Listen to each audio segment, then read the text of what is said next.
Tuhan, Shalom. Salam dalam kasih Tuhan Yesus Kristus. Kembali lagi kita menikmati ibadah online. Biarlah ibadah online ini menjadi satu kekuatan buat kita semua.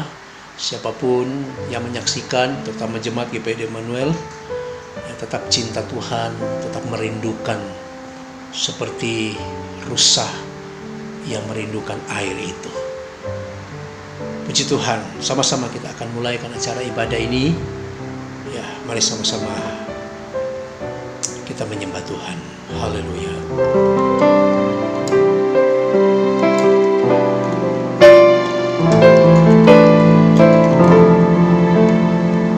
Haleluya Yesus. Terima kasih Tuhan. Yesus.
seperti rusa yang merindukan air. Biarkanlah hidup kami selalu merindukan air, firman dan Roh Kudus yang menyegarkan jiwaku, yang memulihkan hidup kami, yang memulihkan hati kami, supaya hidup kami mengalami suatu kekuatan yang baru. Hidup kami selalu ada damai sejahtera. Hanya Yesus yang sanggup. Hanya Yesus sebagai sumber air itu yang memuaskan segala dahaga kami, Tuhan. Yesus, Yesus,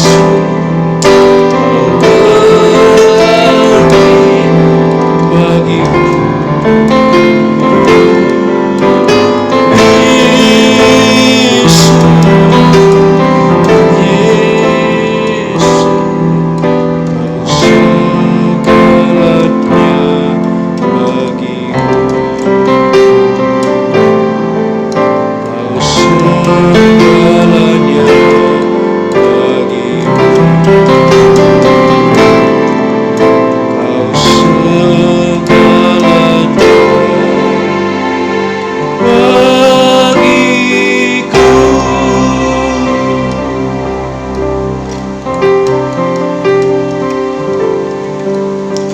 Sama-sama kami akan menikmati, sama-sama kami akan mendengarkan firman Tuhan.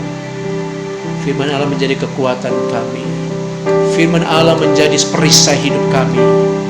Firman Allah membuat kami puas, karena kami tahu hanya di dalam Yesus kami bisa kuat dan kami bisa diberkati Tuhan, dan kami bisa memiliki jaminan keselamatan itu. Urapi hamba-Mu yang akan menyampaikan firman Tuhan. Bila firman Allah yang sampaikan menjadi berkat, menjadi kekuatan buat kami semua, Tuhan. Terima kasih. Kami sambut firman-Mu Tuhan dengan ucapan syukur. Haleluya. Amin. Haleluya. Puji Tuhan.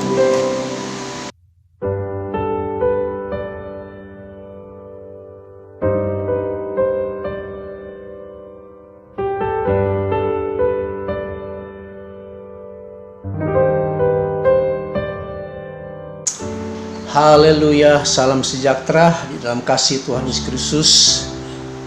Kemurahan Tuhan, boleh lagi kita kembali untuk menikmati berkat Tuhan lewat ibadah online ini di minggu yang kedua ini, ya. Di momen, karena ini adalah bulan Desember, ya, momen Natal ini adalah sesuatu momen yang berbeda dengan momen Natal yang tahun kemarin karena kondisi pandemi yang terjadi hari-hari ini. Tapi itu tidak akan mengurangi sukacita. Tetap kita merayakan Natal, tetap menjaga akan protokol kesehatan sesuai dengan program pemerintah, anjuran pemerintah. Dan bagi saudara yang beribadah di GPD Emmanuel, jangan lupa pakai masker, ya, tetap menjaga kesehatan supaya kita juga jaga jarak. Nah, saudara-saudara, pada saat ini, di pagi hari ini saya akan berbicara tentang hidup yang berjaga-jaga. Hidup yang berjaga-jaga. Saya ambil di dalam satu perikop di Injil Matius pasal yang ke-25, ya, mulai ayat yang pertama sampai ayat yang ke-13. Jadi saya akan baca, ya, agak panjang ya, saudara, tetapi tidak mengapa, ya, supaya kita tahu akan apa kisah ini atau apa perumpamaan ini, ya. Ya. Kita akan baca sekali lagi, kita akan lihat sekali lagi Injil Matius pasal yang ke-25 ayat yang pertama sampai ayat yang ke-13, ya. Firman Tuhan berbunyi demikian. Pada waktu itu hal kerajaan sorga seumpama 10 gadis yang mengambil pelitanya dan pergi menyongsong mempelai laki-laki. 5 di antaranya bodoh dan 5 bijaksana. Gadis-gadis yang bodoh itu membawa pelitanya, tetapi tidak membawa minyak. Sedangkan gadis-gadis yang bijaksana itu membawa pelitanya dan juga minyak dalam buli-buli mereka. Tetapi karena mempelai itu lama tidak datang-datang juga, mengantuklah mereka semua lalu tertidur. Waktu tengah malam terdengarlah suara orang berseru, "Mempelai datang, songsonglah dia." Gadis-gadis itu pun bangun semuanya, lalu membereskan pelita mereka. Gadis-gadis yang bodoh berkata kepada gadis-gadis yang bijaksana, "Berikanlah kami sedikit dari minyakmu itu, sebab pelita kami hampir padam." Tetapi jawab gadis-gadis yang bijaksana itu, "Tidak, nanti tidak cukup untuk kami dan untuk kamu. Lebih baik kamu pergi kepada penjual minyak dan beli di situ." Akan tetapi waktu mereka sedang pergi untuk membelinya, datanglah mempelai itu dan mereka yang telah siap sedia masuk bersama-sama dengan dia ke rumah perjamuan kawin. Lalu pintu ditutup. Kemudian datang juga gadis-gadis yang lain itu dan berkata, "Tuan, Tuan, bukakanlah kami pintu." Tetapi ia menjawab, "Aku berkata kepadamu, sesungguhnya aku tidak mengenal kamu. Karena itu berjaga-jagalah, sebab kamu tidak tahu akan hari maupun akan saatnya." Nah, saudara, lewat judul ini berbicara tentang 10 gadis yang terbagi dua. Yang pertama adalah gadis yang bodoh, dan yang kedua adalah gadis yang bijaksana. Kalau kita melihat di sini di dalam pasal 24, ayatnya yang pasal 24 sampai pasal 25, itu Yesus berbicara tentang akhir zaman. Yesus berbicara tentang apa yang terjadi sebelum Kristus datang kali yang kedua. Ya, kalau saudara baca dimulai dari pasal 24 ya dan seterusnya, ada begitu banyak rentetan suatu kejadian-kejadian yang begitu luar biasa. Ya, saya percaya juga mengenai COVID itu adalah sesuatu penggenapan firman Tuhan. Ya, karena Alkitab berkata bahwa akan balas sampar. Balas sampar bukan saja COVID, tetapi ada begitu banyak penyakit-penyakit yang mematikan yang terjadi di akhir zaman ini. Misalnya Ebola, ya, antraks, dan lain sebagainya. Ya, dan akhir ini adalah COVID, sampai sekarang belum kunjung selesai ya. Dan ini saya percaya ini adalah suatu nubuatan firman Tuhan. Dan firman Tuhan sementara digenapi. Nah, saudara-saudara, kalau kita baca di dalam pasal 24 ini dan sampai 25, tadi saya sudah jelaskan bahwa ini adalah khotbah Yesus tentang akhir zaman.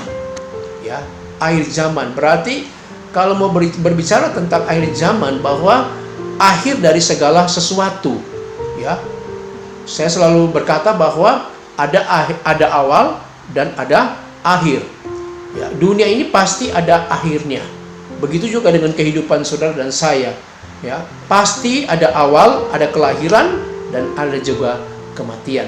Nah, saudara-saudara, di pasal 25 ini berbicara tentang Yesus memberikan satu perumpamaan, ya, dengan 10 gadis yang terbagi 5.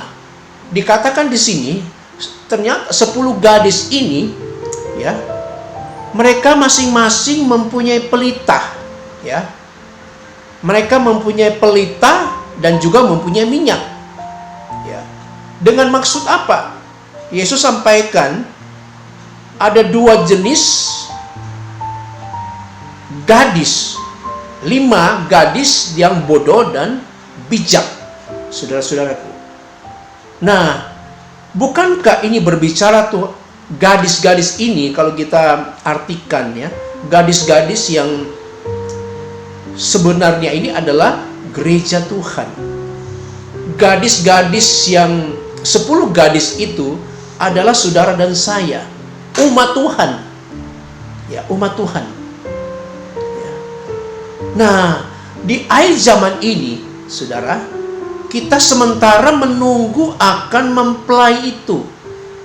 Ya, mempelai, yaitu Yesus.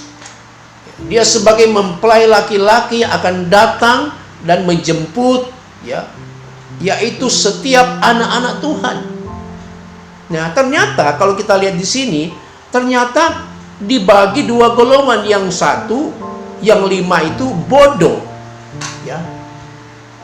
Yang satu, yang 5 yang lain adalah bijaksana, Nah, 5 gadis ini bukan gereja secara universal, tetapi yang dimaksud dengan gadis ini adalah gereja yang secara organisme, perorangan, bukan GPDI, Kalau GPDI kan organisasi, Betani organisasi, GPPS organisasi, GPT, organisasi, Di dalam organisasi itu terdiri dari banyak sekali anggota gereja atau anggota jemaat. Nah, yang ditekankan di dalam ayat ini bukan secara universal, tetapi gereja secara pribadi kita. Alkitab berkata di dalam surat Korintus, saudara adalah rumah Allah, bait Allah, saudara-saudaraku. Nah, kenapa disebut 5? Banyak, ada beberapa tafsiran. 5 itu adalah angka ketebusan. Kalau kita belajar di sekolah Alkitab, 5 adalah 5 luka Yesus. Jadi berbicara angka ketebusan. Nah, saudara-saudara dan saya, gereja Tuhan, bagi mereka yang sudah menerima Tuhan Yesus sebagai Tuhan dan Juru Selamat, berarti kita sudah ditebus dengan darah Tuhan, darah Yesus yang sangat mahal. Dia sudah berkorban buat saudara, dia sudah mati buat saudara, supaya kita yang percaya ini memperoleh kehidupan. Kita memiliki suatu kepastian, yaitu kehidupan, keselamatan, hidup yang kekal. Nah, saudara-saudara, perhatikan baik-baik. Ternyata 10 gadis ini, Alkitab berkata, kalau kita baca di dalam ayat yang pertama, pada waktu itu hal kerajaan sorga seumpama 10 gadis yang mengambil peritanya dan pergi menyongsong mempelai laki-laki. Jadi mereka sedang mempersiapkan, atau mereka sedang menyongsong mempelai laki-laki yang akan datang. Saudara-saudaraku, mereka akan menantikan sang mempelai itu akan datang. Untuk apa? Supaya 10 gadis ini bisa masuk ke dalam satu pertemuan, fellowship yang luar biasa. Masuk ke dalam acara pernikahan, saudara. Tetapi kalau kita melihat di sini, setelah mereka menunggu, ternyata tidak kunjung datang. Bukan berarti sang mempelai itu batal akan datang. Dia akan datang, dia akan menepati janjinya. Seringkali kita tidak sabar, mereka tidak sabar. Banyak orang mau instan, tidak sabar dengan segala hal. Kita harus menunggu. Menunggu itu perlu waktu, perlu kesabaran, perlu ketekunan, saudaraku. Nah, dikatakan di sini 5 gadis yang bodoh dan 5 gadis yang bijaksana itu sedang menunggu. Nah, waktu mereka menunggu di dalam ayat yang keempat, sedangkan gadis-gadis yang bijaksana membawa pelitanya juga minyak dalam buli-buli mereka, karena mempelai itu lama tidak datang-datang juga, mengantuklah mereka semua lalu tertidur. Mengantuk, mereka tunggu-tunggu kok tidak datang. Kapan datangnya? Mungkin jam berapa, jam ini kok nggak datang-datang. Akhirnya mereka mengantuk. Ke 10 gadis ini mereka mengantuk dan mereka tertidur pulas, saudaraku.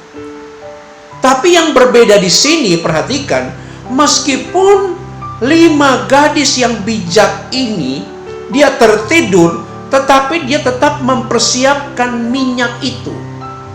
Minyak di dalam lampu itu, pelita itu mereka mempersiapkan sekalipun mereka tertidur. Tetapi gadis yang 5 gadis yang bodoh, mereka ya masa bodoh, ya, nggak peduli, ya, karena mereka tidak bijak. Jadi rupanya orang bijak itu dia pasti mempersiapkan segala sesuatu, ya. Jadi gereja Tuhan hari-hari ini, ya, mempelai Kristus, mempelai perempuan, hari-hari ini harus bijak. Ya, bagaimana kita bijaksana, ya, supaya kita diajarkan oleh firman Tuhan, ya, diberikan pengetahuan tentang kebenaran firman Tuhan, supaya kita bijaksana, ya, bijaksana, saudara-saudaraku. Jadi, saudara-saudara, perhatikan baik-baik di sini, betapa pentingnya supaya kita harus hidup bijaksana.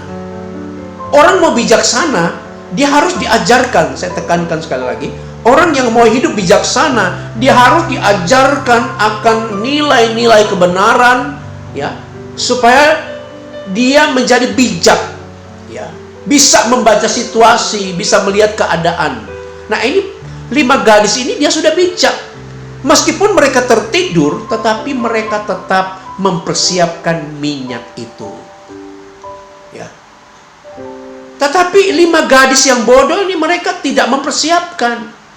Memang tadinya mereka punya minyak, ya, mungkin tinggal sedikit.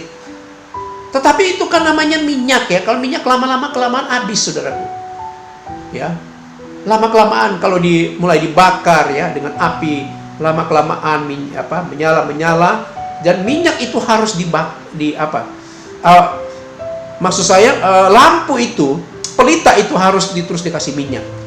Nah, sebab itu kalau waktu bangsa Israel waktu ada di tanah Mesir, mereka keluar dari Mesir, mereka di padang gurun, perhatikan. Jadi ada satu imam yang menjaga lampu itu supaya jangan padam. Dikasih minyak, mereka harus mempersiapkan, ya. Seorang pelayan Tuhan, seorang imam, ya, dia harus menjaga lampu itu, ya. Ditugaskan, ya, suku Lewi yang ada, ya kan, supaya minyak itu tidak api itu atau lampu itu tidak padam.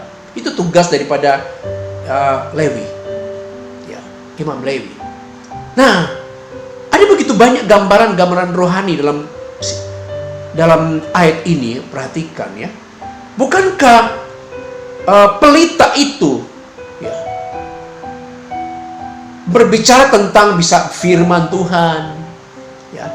Minyak itu berbicara tentang kuasa, ya, kuasa yang akan untuk membangkitkan roh kita. Untuk menyala-nyala untuk kita melayani Tuhan. Biarlah rohmu menyala-nyala dan layanilah Tuhan, saudara-saudaraku. Jadi, saudara-saudara, betapa penting sekali.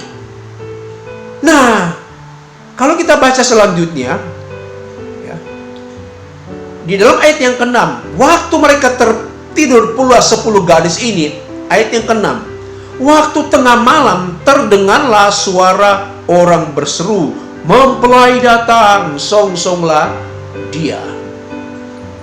Ya. Mempelai datang, song-songlah dia. Dan ketika, ya, mereka mendengar, mereka panik, mereka kaget, dan masing-masing mereka mempersiapkan, ya, lampu mereka. Mereka mempersiapkan lampu mereka. Nah, yang 5 gadis ini, mereka sudah ada minyak. Dan mereka langsung memasangnya, ya. Dan mereka mulai menyambut mempelai itu. Nah, sedangkan bodoh ini, ya, 5 gadis yang bodoh, mereka begitu panik, ya. Mereka tidak bisa berbuat apa-apa. Mereka mulai panik, mereka mulai bingung. Kenapa? Waktu mereka memasang lampu mereka, ternyata mereka melihat sudah tidak ada minyak lagi, saudara-saudara. Jadi, saudara, mereka panik.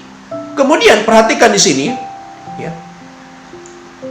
Di dalam ayat yang selanjutnya, ketika mereka membereskan pelita-pelita mereka, ayat yang ke-8, gadis-gadis yang bodoh berkata kepada gadis-gadis yang bijaksana, berikanlah kami sedikit dari minyakmu itu, sebab pelita kami hampir padam.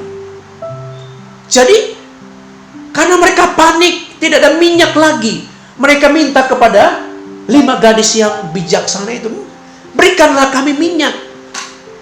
Tetapi apa jawab mereka? Ya. Ayat yang ke-9, tetapi jawab gadis-gadis yang bijaksana, tidak, nanti tidak cukup untuk kami dan untuk kamu. Lebih baik kamu pergi kepada penjual minyak dan beli di situ. Jadi 5 gadis bicara, tidak, nanti tidak cukup buat saya, buat kami, dan buat kamu. Ya. Karena apa? Bijaksana. Gadis yang bijaksana sudah memperhitungkan baik-baik. Ya. Akhirnya apa? Mereka tidak bisa berbuat apa-apa. Waktu 5 gadis sedang menyambut, mereka lagi pusing, ya, sana sini, ya, mereka pergi ke warung lah, tempat penjual minyak, ya. Tetapi sayang, ya, udah terlambat, saudaraku. Terlambat. Udah tidak ada gunanya lagi. Pintu sudah tertutup. Pesta, ya, di suatu tempat itu sudah tertutup. Ya. Ketika mereka pulang, mereka tidak bisa masuk lagi. Karena mereka bodoh, mereka tidak mempersiapkan ke depan. Saudara-saudaraku. Ya. Perhatikan.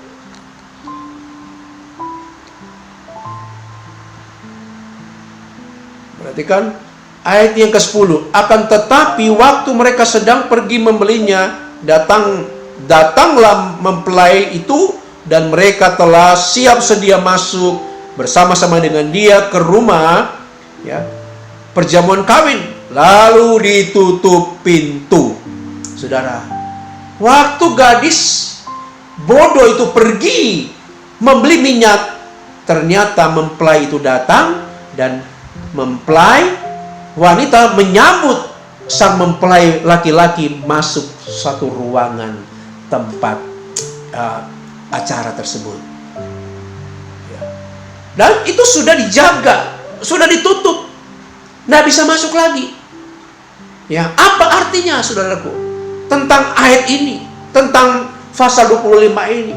Jadi saudara-saudara, kita ini ada di dalam penghujung akhir zaman ini, saudaraku. Saudara dan saya jangan lengah.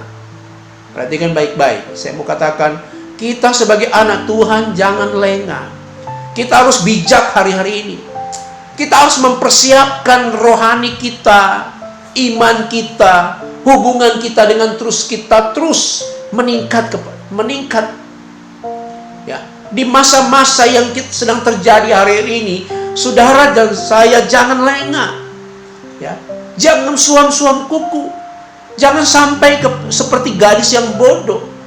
Dia terlambat. Dia tidak mempersiapkan minyak. Ya, minyak. Untuk apa? Untuk supaya lampunya menyala. Ya. Saudara dan saya harus mempersiapkan itu. Siapapun kita, hari-hari ini tetap siap sedia. Amin, saudaraku. Karena apa?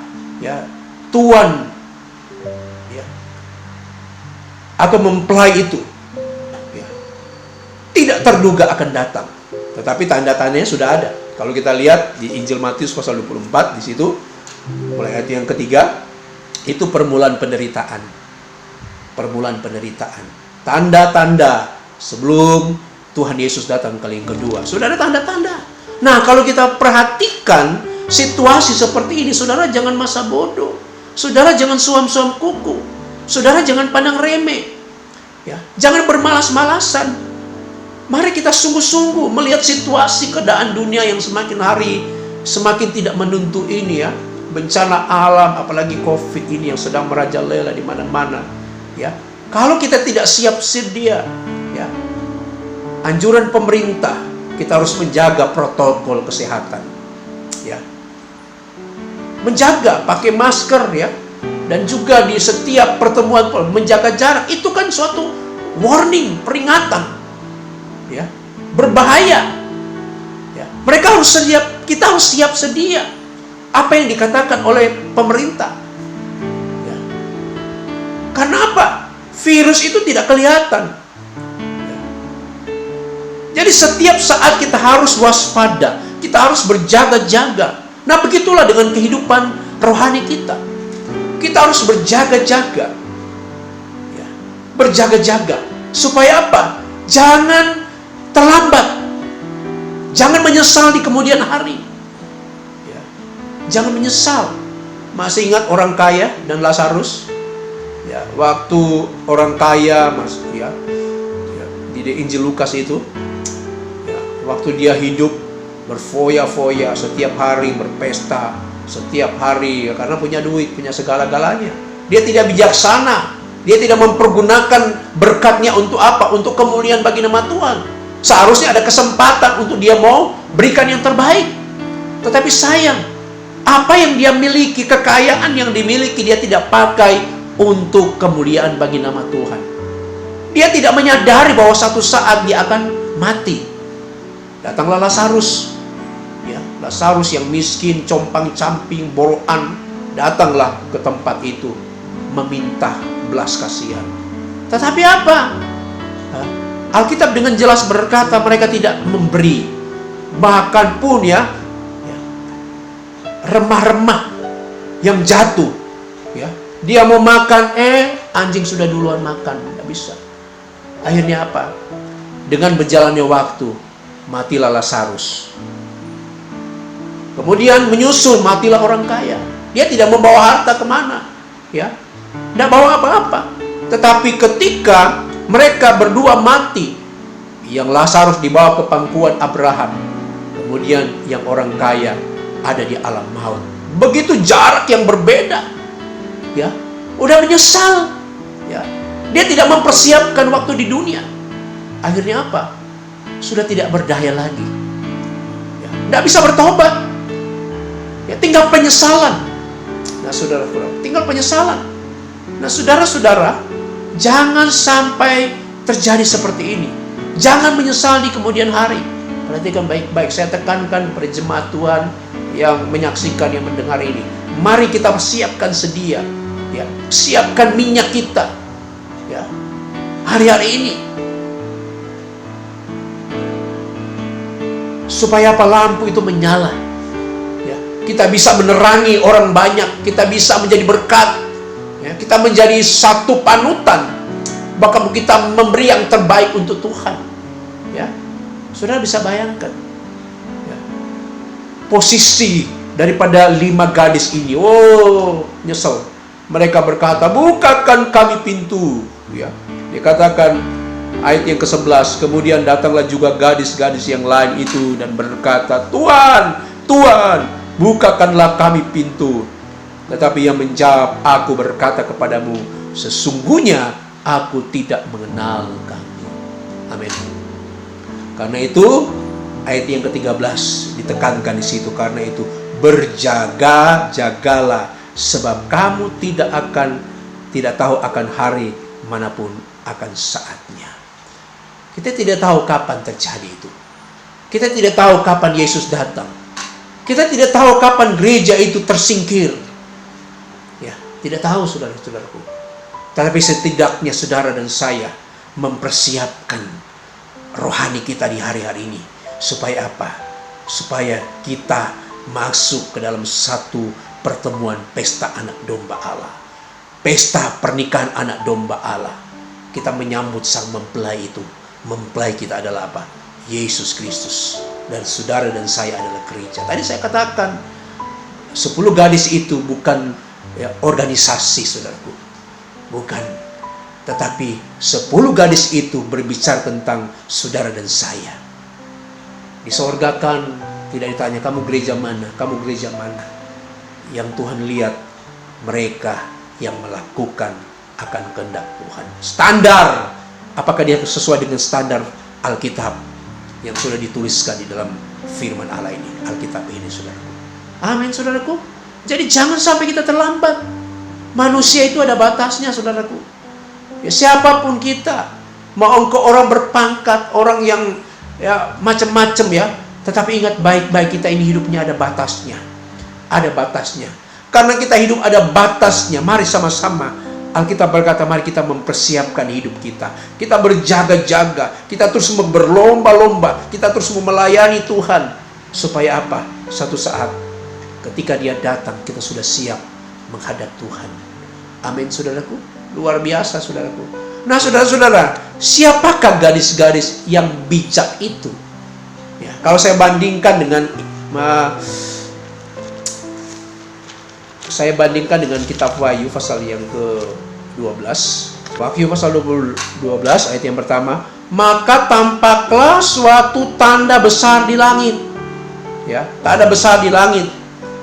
Seorang perempuan yang berselubungkan matahari, ya, dengan bulan di bawah kakinya, dan sebuah mahkota dari 12 bintang di atas kepalanya. Seorang perempuan, tampaklah suatu tanda besar di langit, seorang perempuan. Ya, seorang perempuan. Siapa perempuan itu? Gereja yang benar-benar seperti yang dikatakan di Matius 25. Gereja atau gadis-gadis yang bijaksana. Dikatakan di sini yang berselubungkan matahari, bermahkota, apa namanya? Saya baca sekali lagi.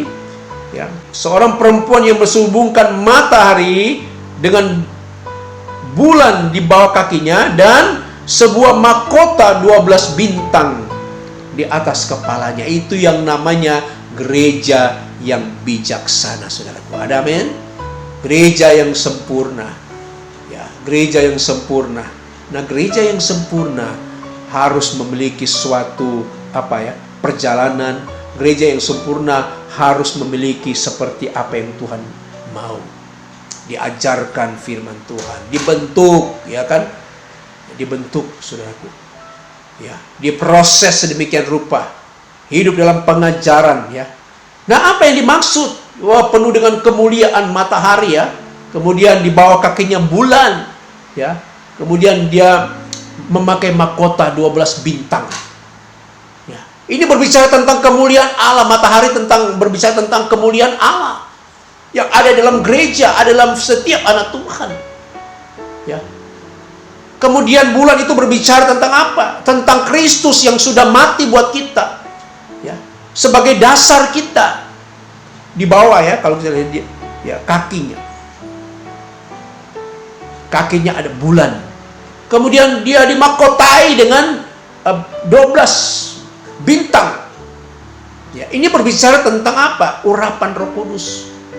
Pengurapan Roh Kudus. Haleluya. Nah, ini yang Tuhan mau dalam hidup saudara dan saya. Kita menjadi mempelai-mempelai yang Kristus, yang bijaksana. Jangan sampai kita, ya, lengah hari-hari ini. Jangan pandang remeh akan kehidupan ini, saudaraku. Jangan saudara merasa kuat. Ya, jangan saudara merasa hebat. Tidak. Suatu saat saudara tidak akan bisa berdaya apa-apa. Ya. Sekali saya tekankan, hidup ini ada batasnya. Perhatikan baik-baik. Siapakah itu? Oh, saya percaya di dalam Wahyu pasal 12 ini berbicara tentang gereja yang sempurna. Anak Tuhan yang bijaksana. Ya. Diliputi oleh apa? Diselubungkan oleh matahari. Kemudian perhatikan di sini, ya, dengan bulan di bawah kakinya dan sebuah mahkota dari 12 bintang di atas kepalanya. Nah, ini berbicara tentang gereja yang sempurna. Kalau kita baca selanjutnya, rupanya perempuan ini sedang mengandung, akan melahirkan. Ya, banyak tentang arti-arti. Gereja yang sempurna, gereja yang bijaksana, dia akan menghasilkan jiwa-jiwa yang luar biasa. Amin. Dia akan berbuah, ya. Jemaat yang bertumbuh, jemaat yang memiliki suatu komitmen untuk dia sungguh-sungguh di dalam Tuhan, dia pasti akan menghasilkan. Ya. Dia bisa membawa jiwa untuk Tuhan. Ya. Tanda-tanda sudah nyata. Ya, tetapi saya mau tekankan, saudara, mari sama-sama kita mau berbuat yang terbaik. Ya. Kita mau berjaga-jaga hari-hari ini. Ya. Kita ini ada dalam zona yang berbahaya, saudara. Dikatakan zona merah. Ya, zona. Kalau di zona merah, zona berbahaya. Ya, kalau di saudara, kalau lihat di Timur Tengah, sekarang zona perang yang sana ya. Di Israel, di dekat-dekatnya. Karena zona perang, zona yang berbahaya, prajurit ditempatkan di satu tempat itu mereka harus berjaga-jaga. Tidak boleh lengah. Saudaraku. Sekali lengah, ya, kalau pada zaman dulu mereka ada di menara jaga. Jadi mereka sedang memantau. Nah, sekarang sudah beda lagi ya. Sekarang canggih ya. Dipantau oleh alat canggih satelit ya. Satelit mata-mata dan juga banyak sekali ya. Untuk memantau apakah ada musuh yang dari luar untuk coba untuk mengganggu akan satu negara itu. Mereka harus tetap berjaga-jaga. Nah, begitulah dengan kehidupan kita, namanya berjaga-jaga, siap sedia. Ya, kita ini ada zona perang. Ya, peperangan rohani. Di dalam Efesus pasal yang ke-10 di situ dikata 6 ayat 10, 6 ya. Kalau kita lihat Efesus 6, perhatikan 6, Efesus pasal 6 ya. Kalau sudah perhatikan, ya, saya sudah pernah jelaskan kepada saudara ya tentang bagaimana kita mempergunakan senjata itu. Kita ada di zona berbahaya. Karena kita ada dalam zona berbahaya, mari terus kita berjaga-jaga. Ya, orang kalau berjaga-jaga berarti matanya tetap berjaga, melihat situasi ke kiri. Ya. Seorang prajurit yang sedang berjaga-jaga, yang ditugaskan oleh komandannya, dia jangan lengah. Sekali dia lengah, ya, dia berbahaya. Karena letak keselamatan itu tergantung kepada prajurit yang sedang berjaga-jaga, sedang memantau. Begitulah dengan kalau kita berjaga-jaga hari-hari ini, maka kita tidak akan kehilangan akan apa yang Tuhan bacakan kepada kita. Amin, saudaraku. Jangan lengah hari-hari ini. Kalau engkau bermalas-malas hari ini, ya, mulai ini, mari sama-sama kita mau setia. Ya. Kalau engkau sungguh-sungguh, mari sama-sama kita mau sungguh-sungguh kepada Tuhan. Karena apa? Kalau kita sungguh-sungguh, maka kita akan menerima apa yang Tuhan janjikan. Dan ketika mempelai laki-laki itu datang, kita sudah siap menyambut dia, masuk dalam suatu fellowship, persekutuan yang indah. Oh, haleluya, haleluya. Jadi saudara-saudara, saya tidak panjangkan firman Tuhan. Mari, jadilah seperti gadis-gadis yang bijaksana. 5 gadis yang bijaksana yang selalu mempersiapkan minyaknya di saat-saat dia tetap siap. Ya, kalau saudara siap, rajin beribadah, rajin melayani Tuhan, ya, melibatkan diri, ya, cinta Tuhan, punya satu kerinduan yang besar untuk datang kepada Tuhan lewat kita beribadah, maka saya percaya saudara pasti akan diberkati, saudara akan dikuatkan, saudara pasti akan menang, dan saudara akan pasti bertemu. Dan paling utama, ketika Tuhan datang, sebelum Yesus datang, ya, ada banyak pelajaran tentang gereja Tuhan itu tersingkir jauh daripada mata ular. Amin. Biarlah ini menjadi kekuatan buat kita. Mari sama-sama kita terus berjaga-jaga. Karena apa? Ada upaya yang Tuhan berikan kepada saudara. Ada berkat, ada pemeliharaan Tuhan di dunia ini. Kalau kita sungguh-sungguh hidup benar di hadapan Tuhan. Tuhan Yesus memberkati. Segala kemuliaan hanya bagi nama Tuhan. Haleluya. Mari sama-sama kita berdoa. Bapa di surga, Bapa dalam nama Yesus Kristus, terima kasih. Kami sama-sama sudah mendengarkan firman Tuhan yang memberkati kami, supaya kami seperti gadis-gadis yang bijaksana, mempersiapkan minyaknya di masa-masa ketika mereka mau menyongsong akan mempelai itu datang. Tuhan tolong kami di hari-hari ini, supaya di masa-masa sukar ini, zona yang berbahaya ini, Tuhan, kami tetap berjaga-jaga, mempersiapkan iman kami, hidup kami melayani Tuhan, supaya ketika dia datang, minyak lampu kami atau pelita kami tetap menyala untuk kami menyambut Yesus datang kali yang kedua. Terima kasih Tuhan, terima kasih, kami percaya Tuhan berkenan kepada kami. Tuhan senantiasa menolong kami. Setiap jemaat-jemaat yang sedang hadapi masalah, Tuhan tolong berkati mereka Tuhan. Yang sakit Engkau sembuhkan, yang lemah Engkau kuatkan, yang sedang hadapi berbeban Tuhan Engkau berikan satu kelegaan kepada mereka. Terima kasih Tuhan. Menjelang Natal ini Tuhan tolong supaya Tuhan, supaya bisa berjalan dengan baik meskipun kami harus menjaga protokol kesehatan, menjaga jarak, tetapi itulah untuk kami tetap berjaga-jaga supaya terhindar dari segala virus yang mematikan ini Tuhan. Berkati pemerintah kami, Bapak Presiden, Wakil Presiden, sampai kepada menteri-menteri yang ada, kepala-kepala daerah ya Tuhan. Tuhan tolong, baru-baru ini ya Indonesia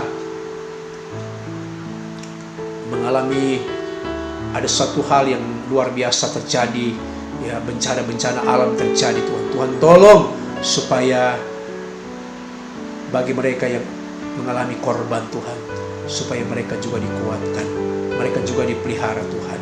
Terima kasih kami menyerahkan bangsa ini Tuhan. Bangsa ini adalah bangsa yang diberkati, bangsa yang luar biasa Tuhan, bangsa yang subur, tanah yang subur Tuhan. Tolong Tuhan. Terima kasih Tuhan. Pilkada yang baru saja selesai Tuhan. Tuhan tolong siapapun pemimpinnya Tuhan, itu sudah kehendak daripada Tuhan.